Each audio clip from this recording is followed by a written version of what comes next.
Fam, I went to the Mary J. Blige concert the other day. You know I had to see my girl, right? Okay, so first thing, these are just my thoughts about the concert. So first thing, what I gotta love about my people, they're partying in the lobby area of the Capital One Center in DC. Before the concert has even started, they already just hype. It's always a party with us, which I love.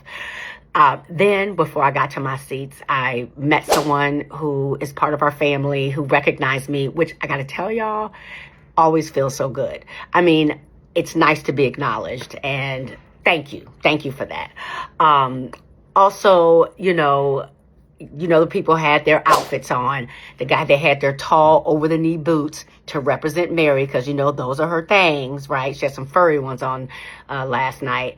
And there was a lot of sequins. Black women love sequins once we get 40 and above. So there was a lot of sequins. We missed the Neo part of things. But so when we got there was a DJ playing. I thought he was off the chain. A lot of people were chilling, but they probably were tired because they saw Neo. But your girl danced the whole time. Even though I ain't got them Megan Thee Stallion knees, I be pushing these little raggedy knees to the limit. Mary started a little late to me. We had to wait for her. That's why they had the DJ. And listen, Mary, y'all people of our generation need to know that you're following, although Mary, it had all age groups there. But Mary, you got some people like me in there. Y'all can't be starting late on a school night. We got to go to work the next day, but we did it for Mary, but we need y'all to come out on time. Again, I said the different generations, which I love. That is just so impressive to me, that you have a career that can last, 30 years, that people have been listening to you their entire, a good part of their lives. I mean, she's definitely the playlist, of my life. And I believe that the reason why people love Mary so much is that she's always been vulnerable and told the truth about every aspect of life. It hasn't been all fairy tale, right? We have heard songs about falling in love, but we've heard songs about toxic love. We've heard songs about getting broken up with and having your heart broken. We've seen her transition into loving herself, which, of course, to quote Whitney Houston, the greatest love of all, we have just watched her pain.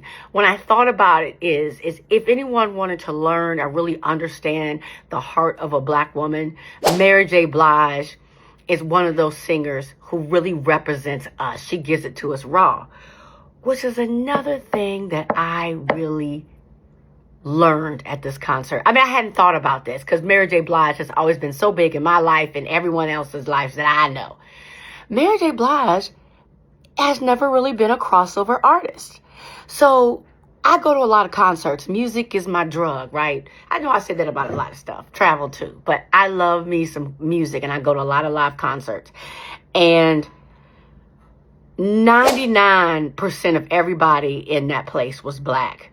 And I would say 90% of those were Black women. This wasn't even a place that the guys who date white women, they don't bring their girlfriends there or wives. It's a Black woman haven in there. And most concerts I go to, it could be hip hop, rap, it could be R&B. You're going to see a lot of diversity. And don't get me wrong, I know a lot of people know Mary J, but I mean, her fans, Black women, they ride. Black women and Mary J are like this. We go together real bad. So she's not a huge crossover artist, which shocked me a little bit because she's so big, but she's just so great and so beloved in our community. I mean, she don't need to be.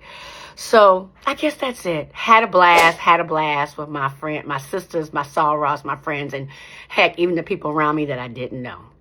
Thanks, Mary, for a good evening. Thanks, Mary, for all the memories and years and dealing with all my stuff in my heart throughout these years. Appreciate you.